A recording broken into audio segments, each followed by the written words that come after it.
So despite being ginger and needing SPF 50,000 to do so, I quite like sitting out in my garden in the sun whenever it appears in Scotland. The only issue is my garden was very bare and I didn't have a dedicated seating section, so I wanted to do something about that. Now, I could have just bought a bench and plonked it in the corner and been done with this goal, but one of my motivations in life right now is to get a bit better at DIY and take on fun little projects wherever I can. So, in today's video, I'll be showing you how my dad and I went above and beyond to create the best garden pergola we could possibly build. Step 1 of building my dream garden pergola, as you already saw, was digging out the ground section. We'd be filling that up later with a base and groovy new slabs, but we're not quite there yet. We're only on step 2, which was putting up the pergola frame. This would consist of 4 quite meaty timber posts, one for each corner, post concreted in, and then later on we'd be adding rafters and roofing sheets on the top, which would have a slight gradient for the rain to run off. Now, just as a little side note for anyone who ends up being inspired by what you're about to see us build, I got all of the timber shown in this video from a family business in the Scottish borders called Robertson Timber, and they do every kind of timber you could possibly imagine. So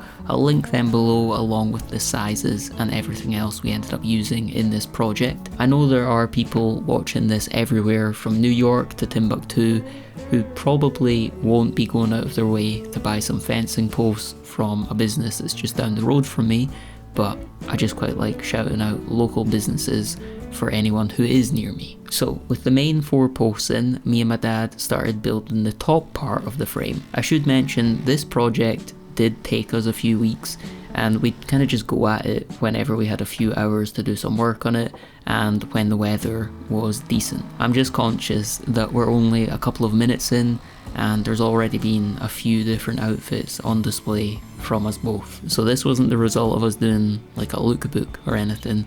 It was just the result of dodgy timetable planning and kind of harsh weather conditions.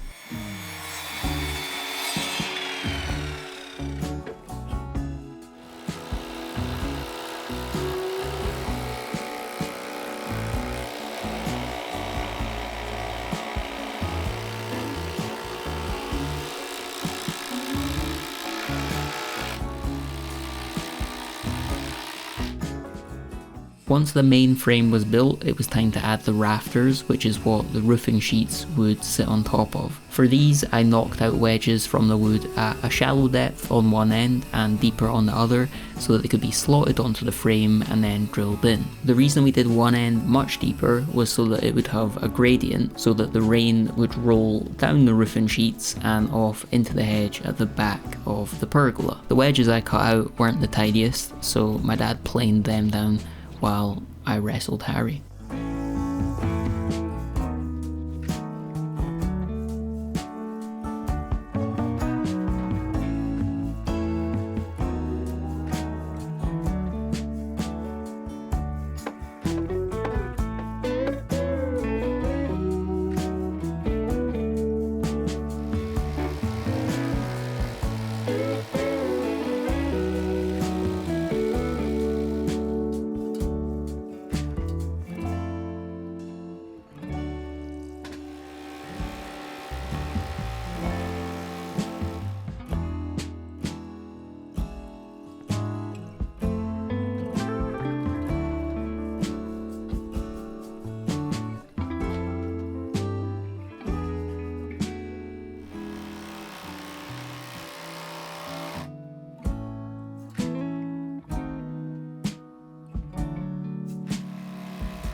With the timber frame built, it was time to add the roof, and for this we'd be using Corotherm's polycarbonate sheets with their glazing bar system. You can use these sheets for a range of different projects, from pergolas to lean-tos to greenhouses. Just wherever you need protection and insulation, from the elements. They do offer a tinted option for my red-headed brethren, but I decided to brave it with the clear option for optimal sunburn. I got these sheets and the glazing bar system from Roofing Superstore.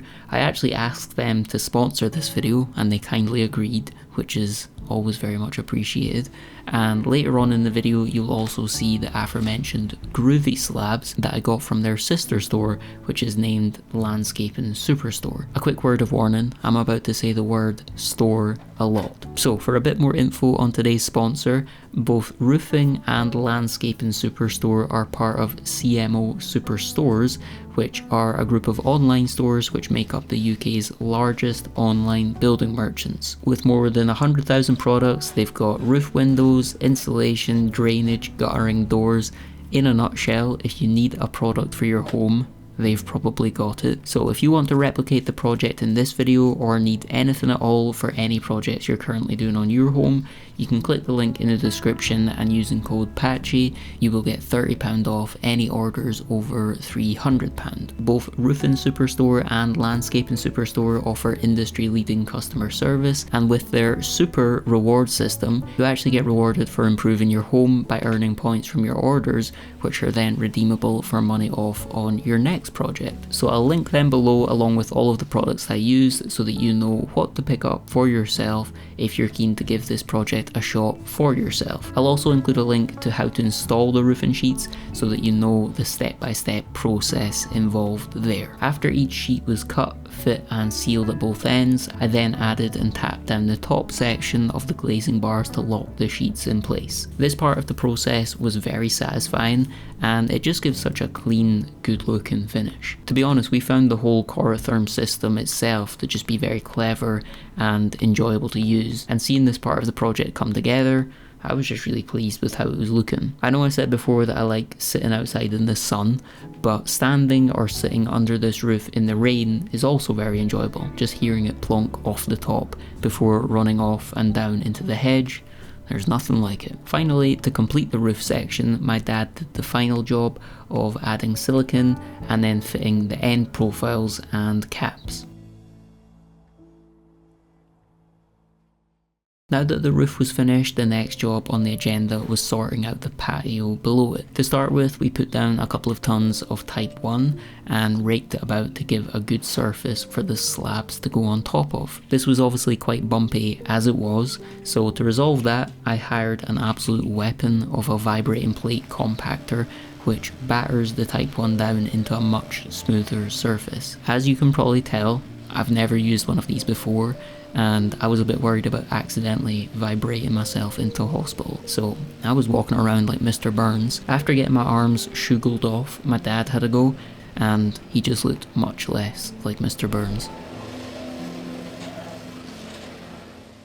Once the ground was in decent shape and the string levels were laid out, we started laying the slabs. The slabs I chose for this patio were the Raj Blend Indian Sandstone paving slabs from Landscaping Superstore. I was really drawn to these slabs because they just have so many unique different colours, which is just very striking, especially if it's been a little bit rainy. Once again, I'll link the slabs down below with my discount code if you want to give your patio a makeover. One thing I will say is that I slightly messed up by ordering the regular 600 by 900mm pack, where all of the tiles are just big rectangles. In hindsight, I think I should have ordered the contractor pack, where you're given a variety of shapes and sizes to work with, because then that would just require less cutting on our part. Because I ordered only big slabs, I had to hire out a still saw, which, although it was very fun to use, it does cause me a bit of nervousness. Just using power tools in general, I'm always a bit worried that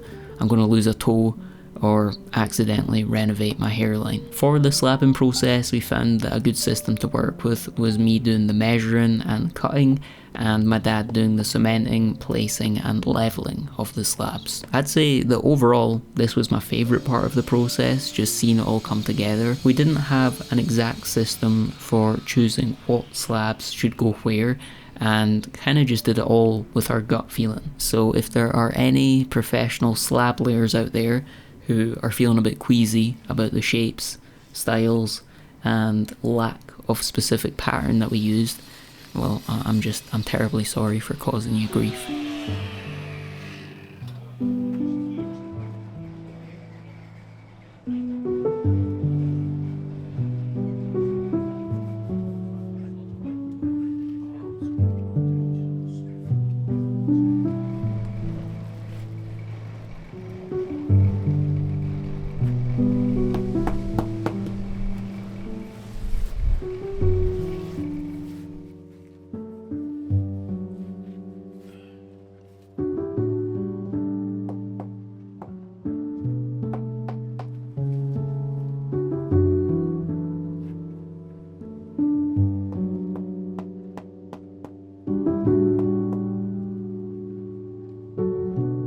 Once all the slabs were laid down, it was time to add the grout. This was another thing that I'd never done in my life, so I'm not 100% sure that I did it correctly. I think you're actually meant to gradually sweep the grout from section to section, rather than sweeping it everywhere at once. So again, to any professional slab layers out there, please accept my humble apologies. This was another very satisfying part of the process though, just gradually filling in all of the gaps between the slabs, compacting it in with a little tuck-in instrument, and seeing the colours start to pop. It was just so nice to see it all come together. With the grout done, the pergola was complete, and I was really so happy with how it turned out. The frame was solid, the patio was level and popping, and the roof was secure and holding back the elements nicely. A little close-up spin of the patio, you can see all the different colours, so it's all just quite exciting. The only thing that was missing, aside from the sun, was some furniture. I don't have any furniture for out here yet, so I asked my parents if I could borrow their garden furniture to showcase the pergola in all of its glory. I am conscious that the edges of the patio are looking a bit dirty, a bit bald, but come spring I'll plant some grass and get that area nice and green around the edges and just really spruce the place up. Overall, I'm very happy with this, and all the cats are happy. It's what you'd call a catio, maybe even a pergola. Yeah. For one last bit of sprucing, I also added some lights so that it looks good even at night. If you enjoyed this video, I'd appreciate you leaving a like and subscribing for more. Thanks for watching, and I'll catch you all in the next one.